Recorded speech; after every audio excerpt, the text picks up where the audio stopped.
Imagine you wake up one day and see that fear has controlled your whole life. Fear of speaking, fear of English, fear of what people think. Now picture another life where you speak with calm confidence. This video is the door between those two lives. Welcome to Luminary English, where stories light the way to better English.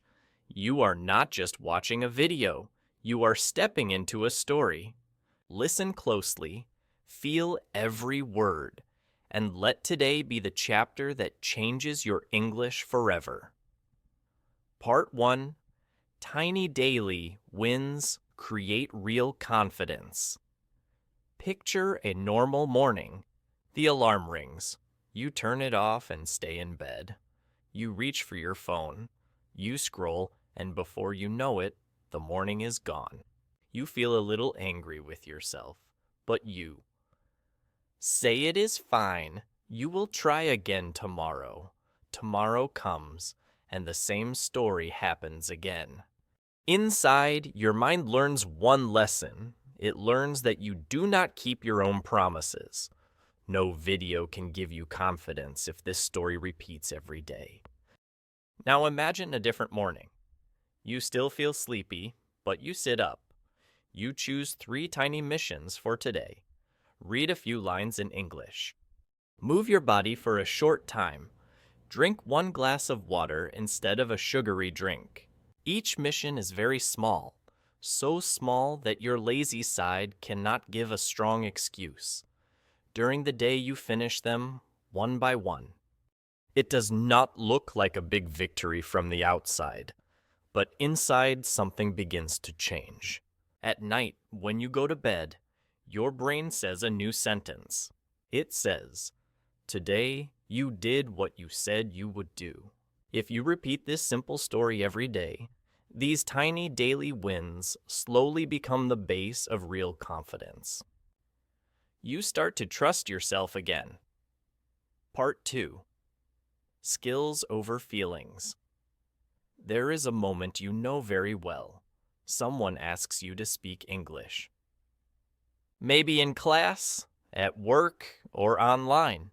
Your heart beats faster. Your mouth is dry. You think, "I do not feel ready." So you say nothing, or you say only one very short line. You tell yourself that you will try next time when you feel more confident. But the truth is simple. That next time never comes because feelings come and go like the weather. Now imagine you decide to live in a different way. You stop waiting for the perfect feeling. Instead, you choose skills. You choose 2 skills to upgrade this year. One is English speaking. The other is one life skill that will help your future. It can be cooking simple, healthy food, managing your money, or using a computer tool. Every day you train these skills for a short time. You watch a lesson. You repeat sentences. You practice in real life. At first, you still feel shy and weak, but with each small practice, your skill level rises. Step by step, something interesting happens. Your feelings start to follow your skills. You feel more calm because you know in your heart, "I can handle this." Real confidence does not grow from mood. It grows from skill. Part 3. Train your discomfort muscle. Think about a place where you usually feel small. Maybe it is a classroom, a meeting, a family dinner, or a video call. You stand outside the door, or you sit and watch the screen. Many thoughts run through your mind. What if I make a mistake? What if my English sounds bad? What if people judge me? Your body wants to escape, so you stay quiet, you turn off the camera, or you say you are busy. In that moment, fear wins and you lose a little piece of yourself. Now, we change the rule. You make a new promise. Every day, you will do one thing that makes you slightly uncomfortable. Only one. It can be one sentence in English in class. It can be asking one question. It can be sending one short voice message to a friend. It can be joining one online room and keeping your camera on for a few minutes. At the beginning, your hands shake, your face feels hot, your heart is loud, but you do it anyway. Then you do it again the next day. Slowly, that sharp fear becomes a softer feeling. It is still there, but it does not control you anymore. Just like a muscle in the gym, your courage grows each time you enter discomfort instead of running away. One day you look back and realize something powerful. You are still the same person, but now you move through fear, not around it. Part 4. Power Posture. Your body speaks first. Imagine you are getting ready for your day. You wake up, pick up your phone, and walk to the mirror. Your shoulders point down, your back is curved, your eyes look tired. Even before you say one word, your body is telling a story. The story is I'm small. I do not belong. I hope nobody notices me. When your body tells this story again and again, your mind starts to believe it. You feel weak before anything even happens. Now we try a new story. Before you begin class, work, or a study session, you pause for a short power posture ritual. You stand with your feet firm on the ground. You roll your shoulders back and down. You lift your chest gently. You let your arms relax by your side. You look forward, not at the floor. You breathe in slowly through your nose and out through your mouth. You repeat this for a few calm breaths. Then you walk into your day with this new posture. At the bus stop, in the hallway, on a video call, your body says, I am here. I belong. I respect myself. People respond to you in a different way. They listen more. They give you more space. Most important, your own brain begins to change. It stops playing the old story. It starts to believe that you can stand tall, speak up, and handle what comes. Part 5. Social media detox for confidence and focus. Picture a late night. You say to yourself that you will check your phone for a few minutes before sleep. You open one short video, then another and another. When you finally look at the clock, a long time has passed. Your eyes hurt. Your mind feels noisy and heavy. You have just watched many perfect bodies, perfect faces, perfect lives. Suddenly, your own life feels small and boring. You close your phone, but your confidence has already dropped. The next day, you promise that you will not do it again.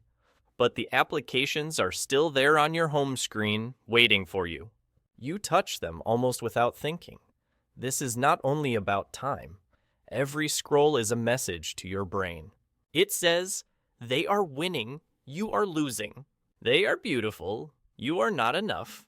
You cannot feel strong while you feed your mind this kind of poison every day. So you decide to take back control. You remove the applications from your home screen. You set one clear rule.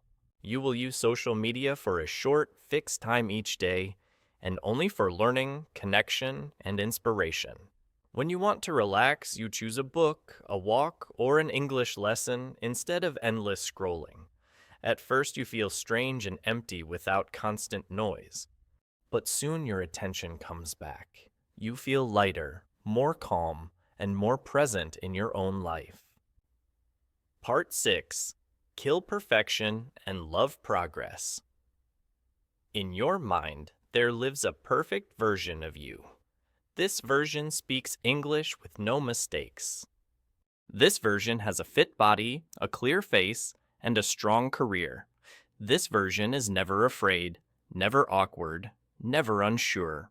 You secretly wait for the day when you become that person. You think, when I reach that level, then I will start, then I will speak, then I will show myself.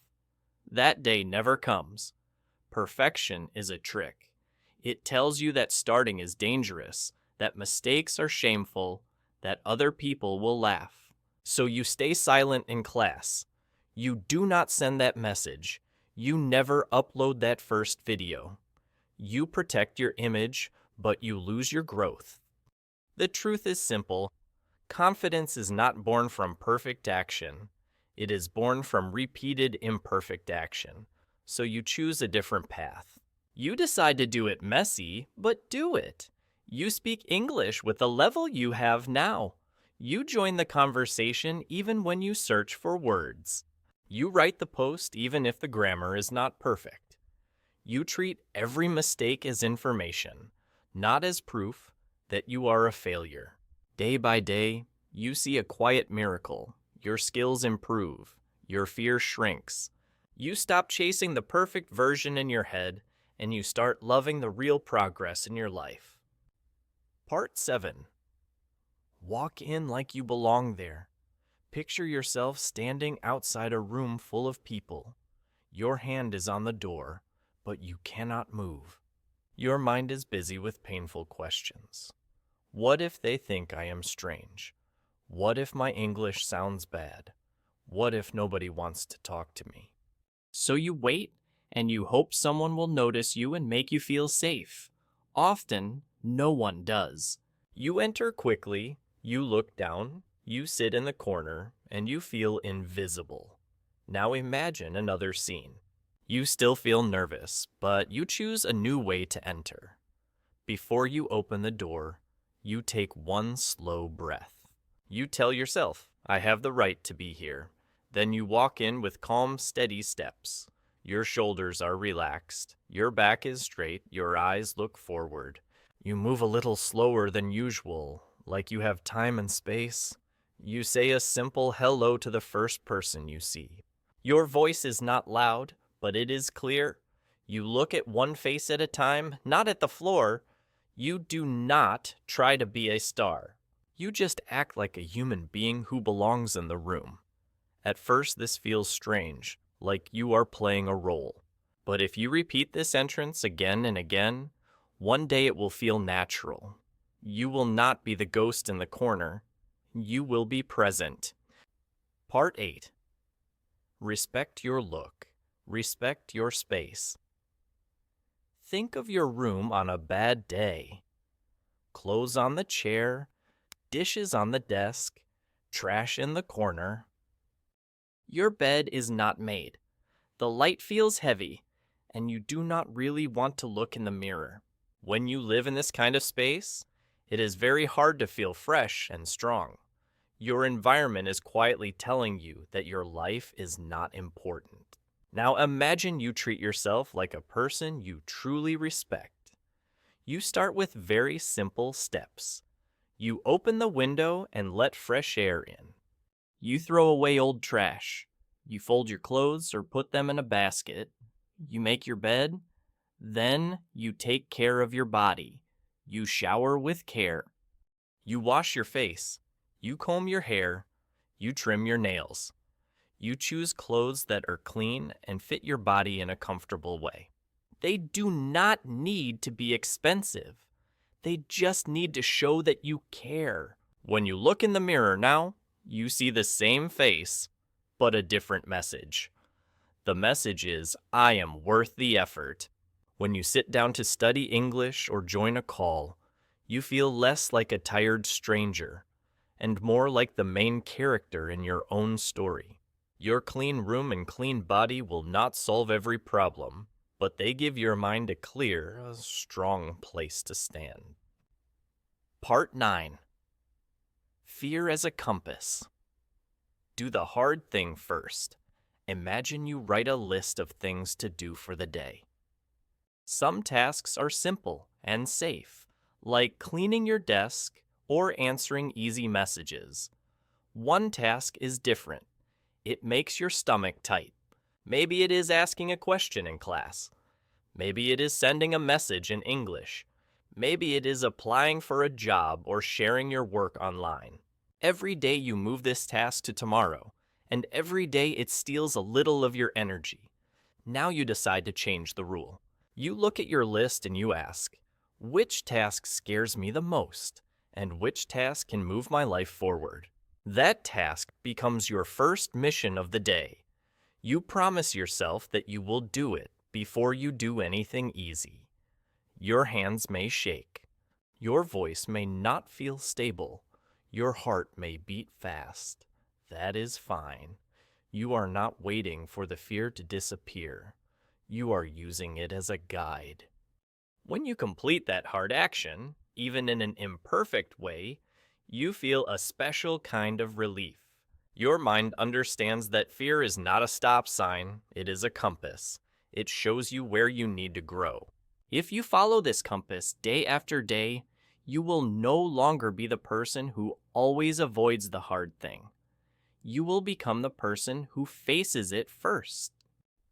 Part 10, Version 2. You design your future self. Imagine 2 roads in front of you. On the first road, you keep doing what you always do. You scroll, you delay, you say maybe later, you hide your English, you say yes when you want to say no. Life does not suddenly become terrible, but it also does not become great. Days feel the same, and a quiet sadness grows inside. Now look at the second road. On this road lives version 2 of you. This you still has problems and fear, but moves in a new way. This you wakes up a little earlier. This you studies English on purpose, not only when there is homework. This you moves the body, eats a little better, and speaks with more honesty. Version 2 is not a dream. It is a plan.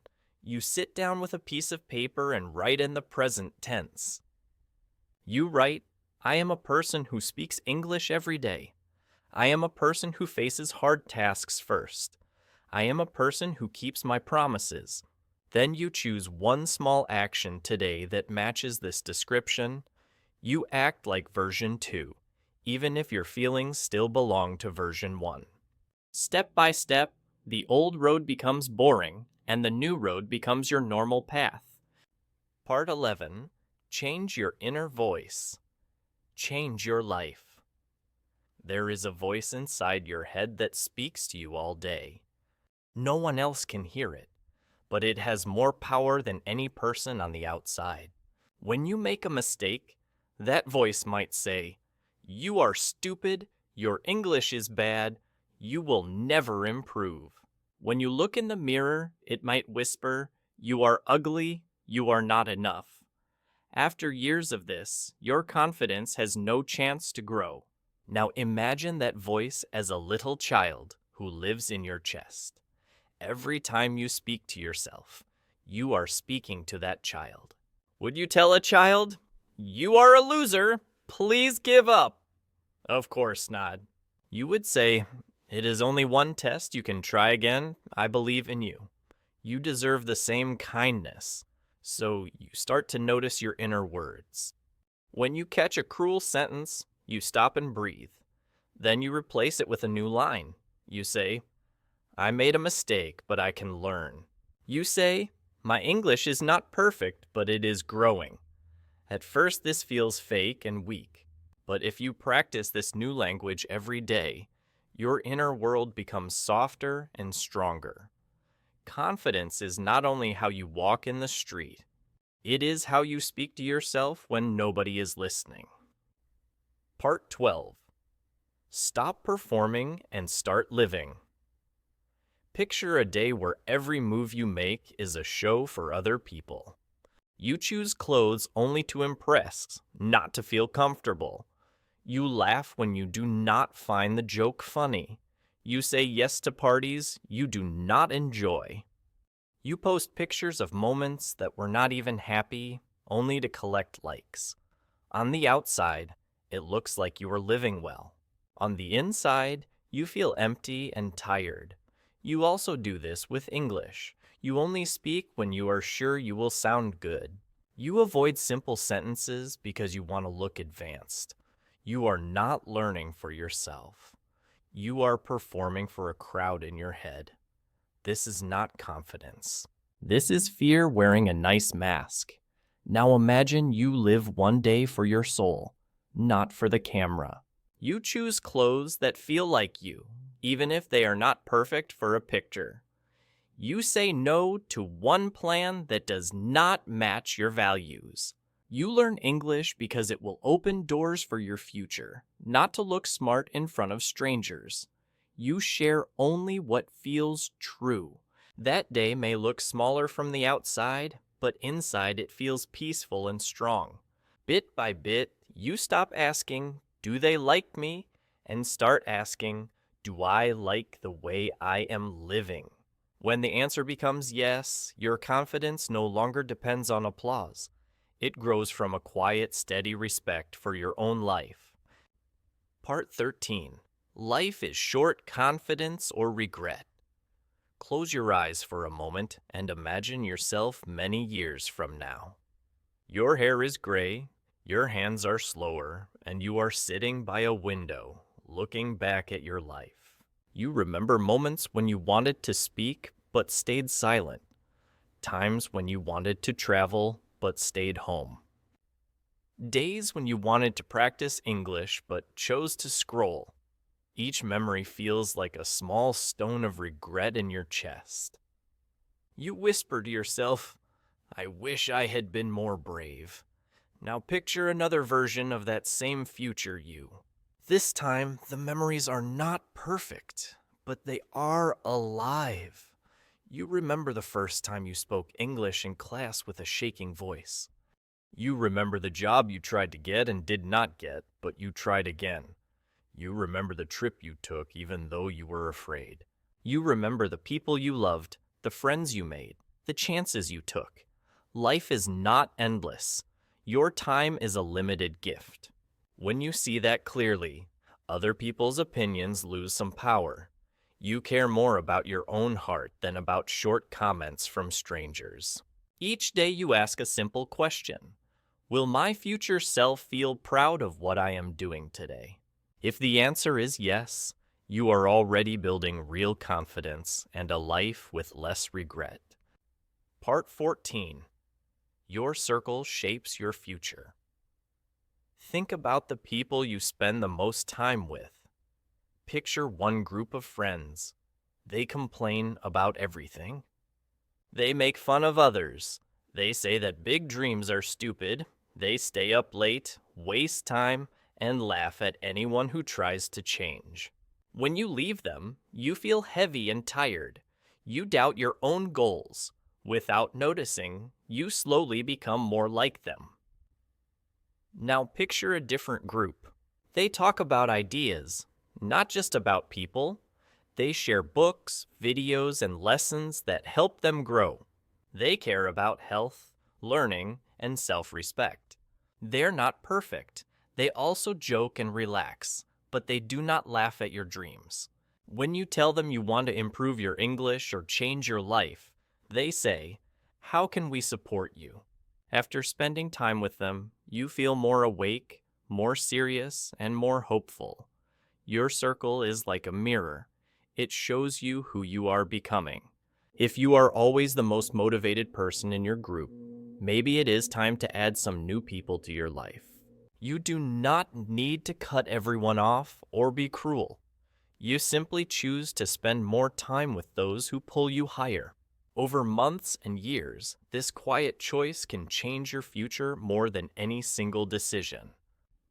Part 15. Do not laugh at pain. Set your standards. Remember a time when someone made a joke about you. Maybe they joked about your accent, your English, your body, or your family. Everyone laughed.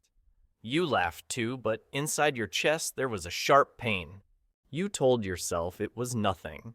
You did not want to look weak or serious, so you smiled. Later, when you were alone, the words replayed in your mind again and again. Every time you laugh at a joke that hurts you, you send a message to your own heart. The message is, "My feelings do not matter." I accept this level of respect. Other people receive that message too. They think this kind of joke is fine, so they repeat it. Your confidence slowly becomes smaller. Now imagine a new reaction. Someone makes a joke that crosses the line. This time, you do not laugh. You let the room be uncomfortable for a moment. You look at the person and say in a calm voice, "I do not find that funny." You do not shout. You do not insult anyone. You simply show your standard. That short sentence is powerful. Maybe the other person will feel surprised. Maybe they will change the subject. But something important has already changed inside you. You have shown yourself that your dignity is more important than fitting in. This is quiet confidence in action. Part 16. Celebrate every tiny win. Imagine a person who only claps for themselves when something huge happens. They wait for a dream job, a perfect exam score, a big body change, or fluent English. Until that day comes, they tell themselves that nothing they do matters. So when they wake up on time, when they study for a short time, when they choose water over soda, they say it is not a big deal. Their brain never receives a reason to feel proud, so motivation stays low. Now picture a different way to live. You decide that every day, you will notice and celebrate at least one small win. You write it in a simple notebook, or you say it out loud before sleep. Today I read one page in English. Today I said no to one bad habit. Today I spoke one sentence in class. You give yourself a smile, maybe a cup of tea, maybe 2 minutes of music as a small reward. It looks simple, almost childish, but it is powerful. Day by day, you build a long list of wins. When you feel tired, you can look back and see proof that you are moving.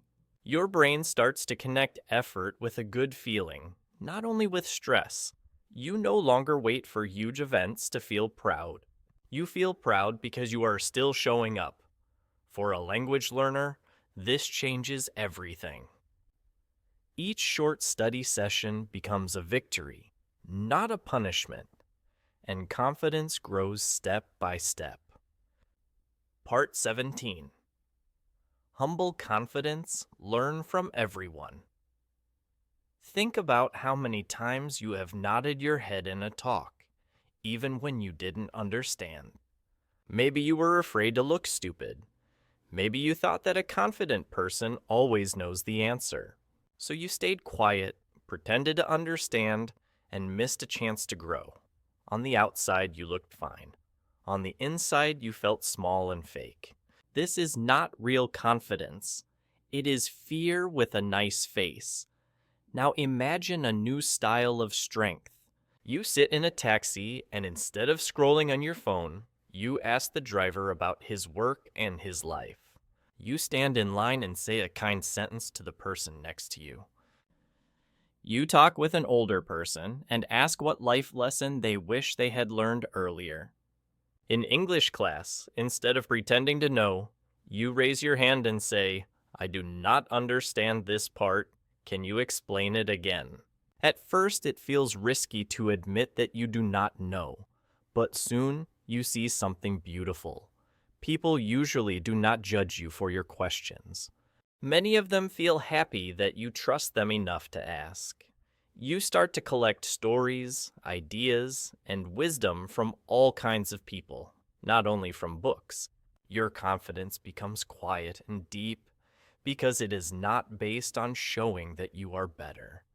It is based on the courage to learn from everyone around you. Part 18. Open your mouth. Open your world. Think of all the places where you choose silence. In class, you have a question, but you keep it inside. At a party, you stand by the wall and wait for someone to come to you. On the bus, you look at your phone the whole time. In online spaces, you read comments but never write one. Your mind is full of thoughts, but your mouth is closed. The world around you moves, and you stay in a small, safe bubble. Now imagine that one simple word becomes your new superpower. Hello? You decide that each day you will start at least one small conversation. You say hello to the cashier and add one kind sentence. You thank the bus driver. You tell a classmate that you like their idea. You leave a short comment in English under a video. You join an online group and introduce yourself with one honest line. Many of these moments will be short and simple. That is fine. From time to time, one small hello turns into something bigger. A study partner, a new friend, a useful contact, a chance to use your English in real life. You see that most people are also shy, and many feel grateful when you speak first. Every conversation becomes a piece of training for your voice and your courage. Bit by bit, your world grows wider, not because you changed countries, but because you finally opened your mouth. Part 19. From Victim to Fire. Think about the hardest parts of your story. Maybe someone left you. Maybe your family had money problems. Maybe teachers or friends said you were not good enough. After pain like that, it is very easy to build a home inside your sadness. You repeat the same sentences again and again. My life is too hard. Other people are lucky. I cannot change. These sentences feel true, but they slowly lock you in a cage. Now imagine you take a pen and write your story in a different way. You write the same facts, but you give them a new meaning. Instead of writing, I am broken, you write, I am still here. Instead of writing, no one helped me, you write, I am learning to stand on my own feet. You look at your pain and say, this will not be my prison. This will be my fuel. You cannot choose everything that happens to you, but you can choose what you do next. Each time you want to say, why me? You change the question. You ask, what can I do with this? You study, you train, you work on your English, you take care of your health. You stop using your past as an excuse, and you start using it as energy. One day you look back and see that the same fire that once tried to burn you is now the fire that pushes you forward. You are no longer only the person who was hurt. You are the person who rose. Part 20. Start where you are with what you have. Look honestly at your life right now. Maybe your room is small. Maybe your phone is old. Maybe your internet is slow. Maybe no one around you speaks English. It is easy to look at all of this and say, I will start when my situation is better, when I have a new phone, when I have more time, when I move to another country. In this way, your whole life becomes one long wait. Now imagine a different choice. You decide that today is enough to begin. Your small room becomes your training ground. Your old phone becomes your English coach. Free videos, free podcasts, free books, and a simple notebook become your tools. You choose one quiet corner and call it your study place. You study for a short, focused time, even if the world around you is noisy and imperfect. At first, your progress feels slow. No one claps for you. No one posts about you. But inside, something important is happening. You are building the habit of action. You are showing yourself that you do not need perfect conditions to move. Month by month, the gap between the person who waits and the person who starts becomes very wide. The one who waits still has dreams. The one who starts has results. Real confidence belongs to the one who uses what they have, not to the one who waits for what they wish they had. Outro: one life. One decision. Right now, you are holding a phone or sitting in front of a screen. Your mind has just walked through many pictures of your own life. Your mornings, your friends, your room, your fears, your English, your dreams, your pain. Maybe you feel a little more awake. Maybe you feel a little uncomfortable. That is good. It means your heart is listening. From here, there are only two paths. On the first path, you close this video and go back to the old story. The same habits, the same excuses, the same quiet regret. On the second path, you choose one clear action and you do it today. One tiny win, one hard task, one hello, one page in English, one honest boundary. One step toward your version 2. It does not need to be big. It only needs to be real. You do not have 2 lives. You have one. You can use it to hide, or you can use it to grow. You already know which choice your future self will thank you for. If you want a place where you can grow your English and your confidence together, you are in the right home. Welcome again to Luminary English, where stories light the way to better English. If this message spoke to you, share your one action for today in the comments, like this video, and subscribe. Come back one day at a time, and let each story help you build a stronger mind, a braver heart, and a more confident life.